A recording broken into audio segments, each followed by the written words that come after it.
నమస్కారం అండి. సో మొత్తానికి మొన్న లాస్ట్ డిస్కషన్లో కూడా సోనివిడి గారితో మీరు కూడా పార్టిసిపేట్ చేశారు. పాస్టర్ ప్రవీణ్ గారి డెత్ మిస్టరీ వీడింది. సాక్షాత్తు ఐజీ అశోక్ కుమార్ గారు ప్రెస్ మీట్ పెట్టి ఆయన ఏ విధంగా చనిపోయారు ఏంటి, ఆయన బయలుదేరిన దగ్గర నుంచి చనిపోయేంత వరకు కూడా ఉన్నటువంటి ఆ వివరాలు, జరిగినటువంటి సంఘటనలు అన్నీ కూడా పబ్లిక్ డొమైన్లో పెట్టారు. సో ఇప్పుడు సోనివిడి గారు మాత్రం మరి ఈరోజు నిన్న ప్రెస్ మీట్ అప్పుడే చెప్పాల్సింది, వారం రోజుల ముందే ఎందుకు సీసీ కెమెరాలు రిలీజ్ చేశారు, అంటే తాగుబోతుని ముద్ర వేయటం కోసమా పాస్టర్ గారి మీద అనేది మరి ఆయన ఒక అభిప్రాయం వ్యక్తం చేస్తున్నారు. మీరేమంటారు బమిడిపాడి గారు? ప్యానెల్లో ఉన్న సభ్యులందరికీ కూడా నమస్కారం, ప్రేక్షకులందరికీ కూడా నమస్కారం. భారతీయులంతా పెద్ద ప్రమాదం నుంచి బయటపడ్డారు. ప్రవీణ్ గారు మాత్రం పాపం ప్రమాదంలో పడ్డారు. ఎందుకంటే పెద్ద ప్రమాదం నుంచి బయటపడ్డది భారతీయ, మిగిలిన హిందువులంతా కూడా ప్రమాదం నుంచి బయటపడ్డారు అనుకుంటున్నాను నేను. ఓకే, ఒకవేళ కనుక ఇది గనక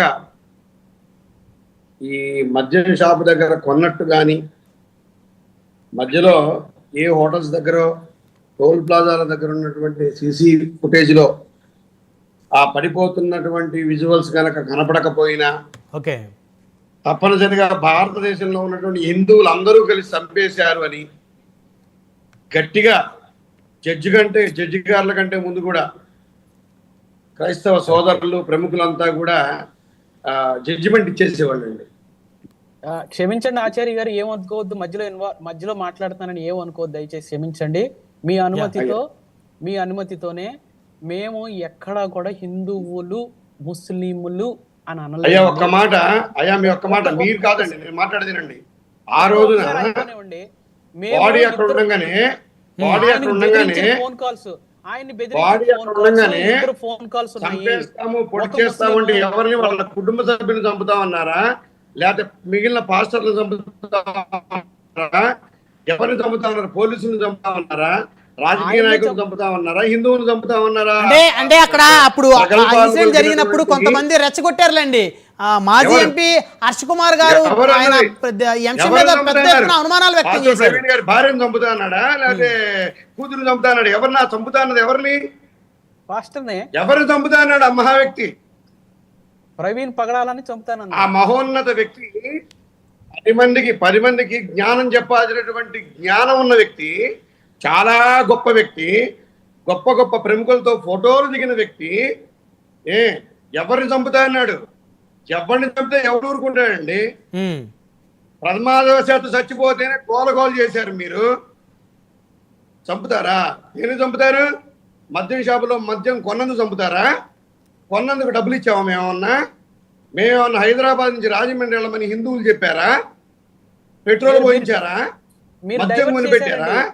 మీ బ్యాంక్ అకౌంట్ డబ్బులు వేసారా? ఎందుకు చంపుతారండి? మీరు డైవర్ట్ చేస్తున్నారండి. నేను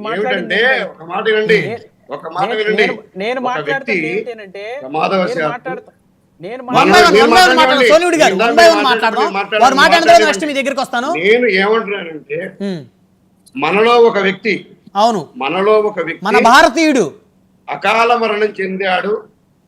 తప్పు లేదు, తాగడం తప్పు లేదు, నేను కూడా తప్పంటలేదు తాగడం, కానీ నేను తాగడం తప్పంటలే. కానీ తాగి రోడ్డు మీద ప్రయాణం చేయడం తప్పే.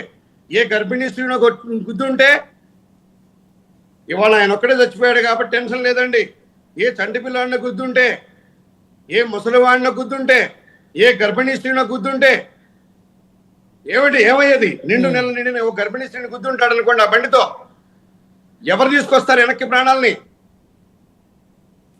అదిగాక ఇవాళ అసలు ఏదో అంటారు చూసారా, మొగుడు కొట్టినందుకు కాదు, ఆడపడుచు నవ్వినందుకని ఇవాళ పోలీస్ డిపార్ట్మెంట్ వారు దాదాపు 500 సీసీ ఫుటేజీల్ని ఒకదాని తర్వాత ఒకటి క్షుణ్ణంగా పరిశీలించి, సేకరించి, ఫోరెన్సిక్ సైన్స్ దానికి పంపించి, నిజ నిర్ధారణ అయ్యేంత వరకు కూడా నోరు మెదపకుండా ప్రతి విభాగంలో కూడా క్షుణ్ణంగా, చాలా సున్నితమైనటువంటి విషయం కాబట్టి. ఎందుకంటే ఆయన సాధారణ వ్యక్తి చనిపోతేనే మనకు బాధాకరం.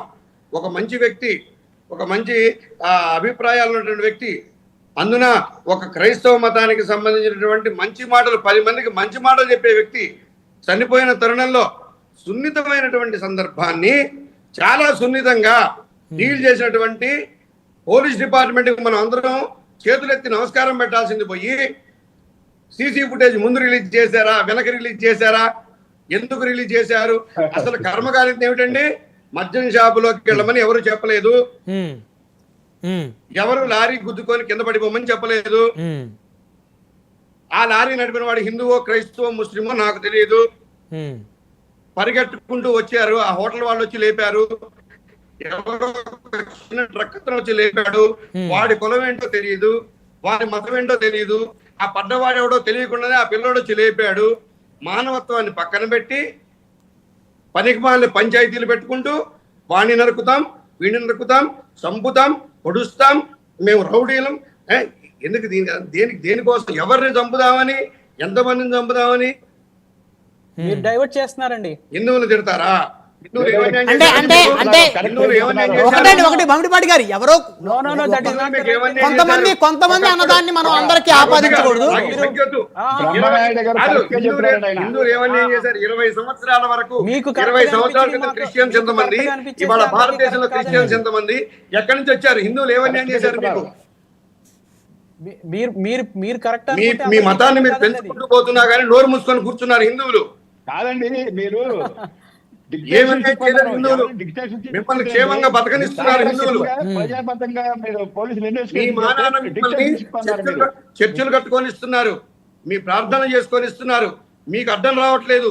మీరు ఎంతమంది హిందువుల్ని గుంజుకుంటున్నా, బలవంతంగా లాక్కుంటున్నా, డబ్బులు పెట్టి మోసం చేస్తున్నా ఎవ్వరు ఏం మాట్లాడట్లేదు. ఎవడి ఇంగితానికి వాడికి వదిలేస్తున్నాం. ఎవరో ఒక వ్యక్తి నిజంగానే మందు తాగి, ఎందుకంటే వాళ్ళ గవర్నమెంట్ డిక్లేర్ చేసుకుంటే మాట్లాడుతున్నా, మొన్నటి కూడా మాట్లాడలేదు నేను. తాగిపోయి ఎవరినో కుదరకుండా తనంతా తాను చచ్చిపోతే కనీసం అయ్యో మళ్ళా ఒకడు చచ్చిపోయాడని చెప్పి క్రిస్టియన్స్ బాధపడకుండా ఇవాళ మళ్ళీ పోలీస్ డిపార్ట్మెంట్ మీదకి వస్తారా? ప్రభుత్వం మీదకి వస్తారా? ప్రభుత్వం ఒకరిని చచ్చిపోయిన కేసులు, హత్య చేసిన కేసులు, యాక్సిడెంట్ కేసులు, కొన్ని లక్షల కేసులు ఇంకా మూలుగుతున్నాయి కోర్టుల్లో. ఇంకా కొత్త వాళ్ళని చంపి ఇంకా కేసులు పెట్టుకోవాలా? రైట్